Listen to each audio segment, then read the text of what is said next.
جو رحم کرتا ہے اس پر رحم کیا جاتا ہے۔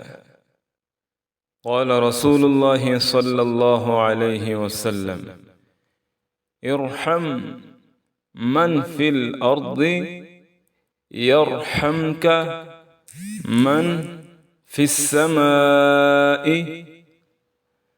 ارحم من فی الارض یرحمک من فی السماء، صحیح الجامع الصغیر۔ حدیث آپ نے سنی کہ جو رحم کرتا ہے اس پر رحم کیا جاتا ہے، یہ اللہ تعالیٰ کا ارشاد ہے جو آپ صلی اللہ علیہ وآلہ وسلم کے ذریعے ہم تک پہنچا ہے۔ بے شک اگر ہم اپنی زندگی پر نظر دوڑائیں تو بہت سارے ایسے مواقع ہیں کہ ہم کسی کے ساتھ سلوک کرتے ہوئے کیسے رحم کا معاملہ کر سکتے ہیں۔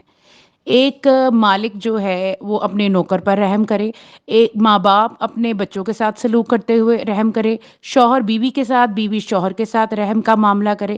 یہ ایک اتنی خوبصورت حدیث ہے کہ جس سے یہ ثابت ہوتا ہے کہ انسان کو جیسا وہ کام کرتا ہے اس کو ویسا ہی بدلہ ملتا ہے۔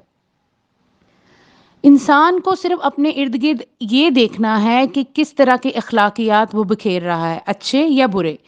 اگر وہ اچھے کام کرے گا تو اس کا بدلہ اس کو اچھا ملے گا۔ قرآن پاک میں بھی اللہ تعالیٰ کا ارشاد ہے کہ کسی بھی انسان کے اوپر ذرہ برابر ظلم نہیں کیا جائے گا، دھاگے برابر بھی ظلم نہیں کیا جائے گا۔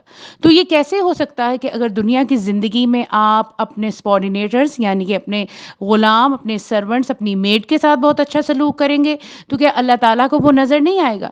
اور اگر آپ اپنی بیوی کے ساتھ اچھا سلوک کریں گے، شوہر اپنی بیوی کے ساتھ، بیوی اپنے شوہر کے ساتھ، ماں باپ کے ساتھ اچھا سلوک کرنا بھی رحم میں آتا ہے، چھوٹے چھوٹے بچوں کے ساتھ سلوک کرنا بھی رحم میں آتا ہے۔ حتیٰ کہ اگر آپ کو کوئی بھی فقیر مل جاتا ہے یا کوئی بھی مدد مانگنے والا مل جاتا ہے تو پلیز اس کو دھتکاریے مت۔ اگر آپ اس کی مدد کرنا نہیں چاہتے ہیں تو آپ اس کو پیار سے منع کر دیجئے، لیکن دھتکارے مت۔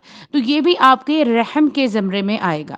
تو رحم کرنا جو ہے ایک بہت بڑی اپرچونٹی ہے ہمارے لیے کہ اگر ہم رحم کریں گے، اگر ہم چاہتے ہیں کہ اللہ تعالیٰ ہم پر رحم کریں تو ہمیں بھی اللہ تعالیٰ کے بندوں پر رحم کرنا چاہیے، اور ہمیں چاہیے کہ ہم اپنے غلاموں کے ساتھ اچھا سلوک کریں، اور اس چیز میں بھی ہم اپنے پیارے نبی حضرت محمد صلی اللہ علیہ وآلہ وسلم کی اس حدیث کو مد نظر رکھیں کہ جس میں وہ آپ صلی اللہ علیہ وآلہ وسلم نے جو سلوک حضرت بلال حبشی کے ساتھ رکھا، وہ بھی تو ان کے غلام تھے، اور آپ صلی اللہ علیہ وآلہ وسلم کا طریقہ زندگی کے ہر شعبے میں ہمارے پاس ہے، وہ ہر شعبے میں ایک نمونہ ہے۔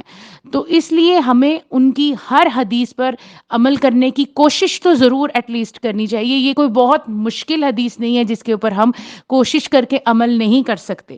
تو میرے پیارے بھائیوں، بہنوں اور نوجوان بچوں، بچیوں، آپ سب لوگ اس حدیث کو سوچیں اور دیکھیں اپنی اپنی جگہ پر۔ کوئی کالج میں بچیاں ہیں وہ وہاں پر رحم کا معاملہ کریں، کوئی گھروں میں ساس اپنی بہو کے ساتھ رحم کا معاملہ کرے، بہو اپنی ساس کے ساتھ رحم کا معاملہ کرے۔ کسی بھی رشتے میں ہے، اٹس ناٹ ایشو کہ آپ کسی بھی رشتے میں ہیں، آپ کسی بھی رشتے میں ہیں، آپ اس رشتے میں اس اخلاقیات کو نظر میں رکھیں، آپ صلی اللہ علیہ وآلہ وسلم کی اس حدیث کو نظر میں رکھیں کہ آپ نے رحم کرنا ہے تو جواباً آپ کے اوپر اللہ تعالیٰ خود بخود رحم کی بارش کرے گا۔